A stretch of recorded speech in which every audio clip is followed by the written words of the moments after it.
check out what James Harden has already said about the Warriors and Curry. But before we start the video, leave a like and subscribe to the channel so you don't miss any Warriors news. If you really watched the NBA in the late 2010s, not just highlights but full playoff series, late-night West Coast games, post-game interviews, you know this truth. James Harden didn't fail because he wasn't good enough.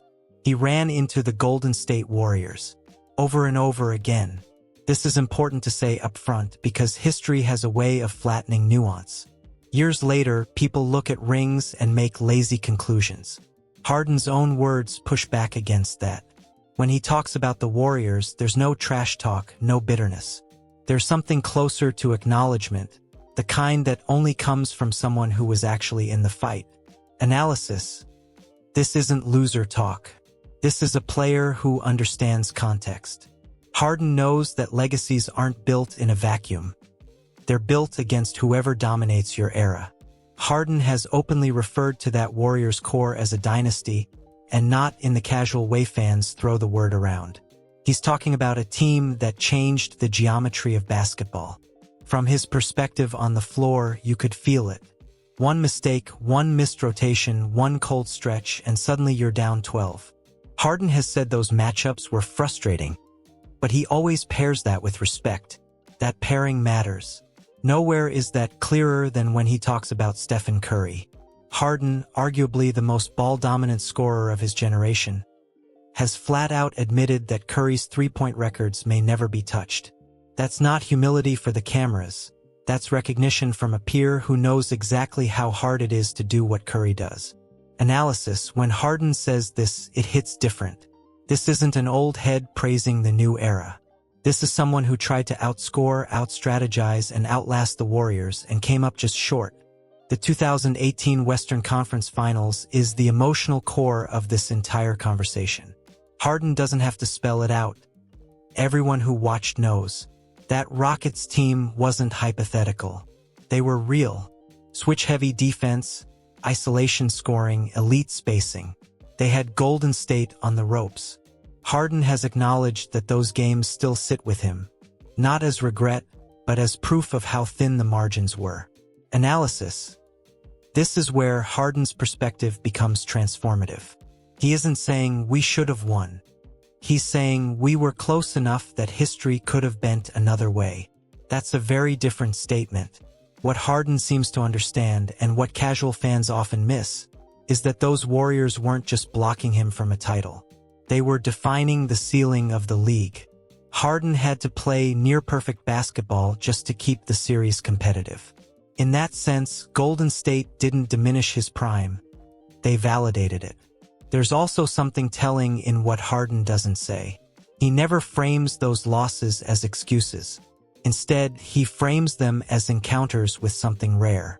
In interviews, his tone is calm, reflective, almost appreciative, like someone who knows they were part of something bigger than their own stat lines. Analysis. That tone shift matters. It suggests Harden has moved past ring count discourse and into historical awareness. He knows where he fits. In the end, Harden's view of the Warriors isn't about defeat. It's about collision. Two forces peaking at the same time, one collective, one individual.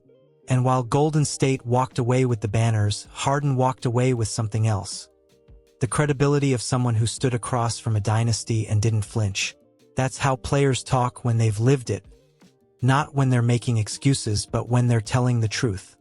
Every great NBA career eventually gets boxed into a storyline. For James Harden, that box has often been labeled no ring. And when Harden talks about the Warriors, you can tell he understands exactly how much they shaped that narrative, not by media spin, but by timing. Because here's the uncomfortable truth Harden indirectly points to. If the Warriors don't exist in that form, at that moment, the conversation around his career looks completely different. The what if isn't hypothetical fan fiction. Harden has acknowledged, without dramatics, that those Rockets teams were built specifically to beat Golden State. This wasn't coincidence. The switching defense, the isolation-heavy offense, the emphasis on threes, it was all designed with one opponent in mind. And for stretches, it worked. Analysis. This is where Harden's perspective cuts against casual discourse. Fans argue in absolutes. Players think in matchups, windows, and margins.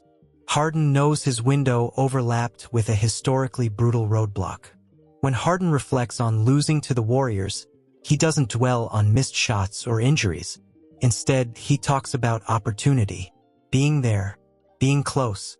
That's a subtle but powerful shift.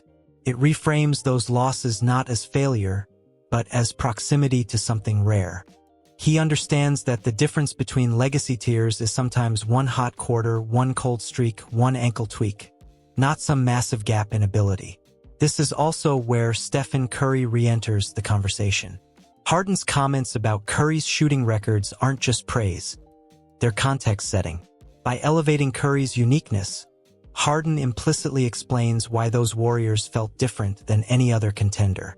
Analysis. Harden isn't saying, "I couldn't beat them." He's saying, "This wasn't normal competition. That matters when history gets written." There's also a quiet acceptance in Harden's tone now, not resignation, but clarity.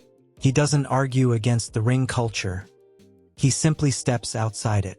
He speaks like someone who has already made peace with how things unfolded.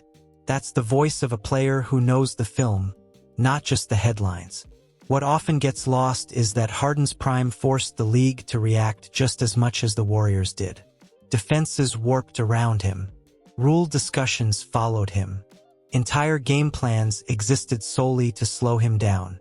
The irony is that his peak collided with another force doing the same thing, only collectively, and with more margin for error. Analysis. In another era, Harden is the system everyone is chasing. In this era, he ran into the system that perfected spacing, movement, and shooting before anyone else. When Harden looks back at the Warriors, he's not rewriting history, he's contextualizing it. He's reminding anyone willing to listen that careers aren't linear and championships aren't distributed evenly across talent. Some players get dynasties as teammates, others get dynasties as opponents. And that may ultimately define Harden's legacy more than any single trophy. He was the superstar who stood toe-to-toe with a dynasty at full strength and made it uncomfortable, who didn't duck the moment, who didn't disappear, who simply ran out of road. In time, when the noise fades and the debates cool, Harden's words about the Warriors will matter more than the memes. They read like a first-hand account of an era, one where greatness didn't always win, but it always showed up. That's not an excuse. That's history told by someone who was actually there.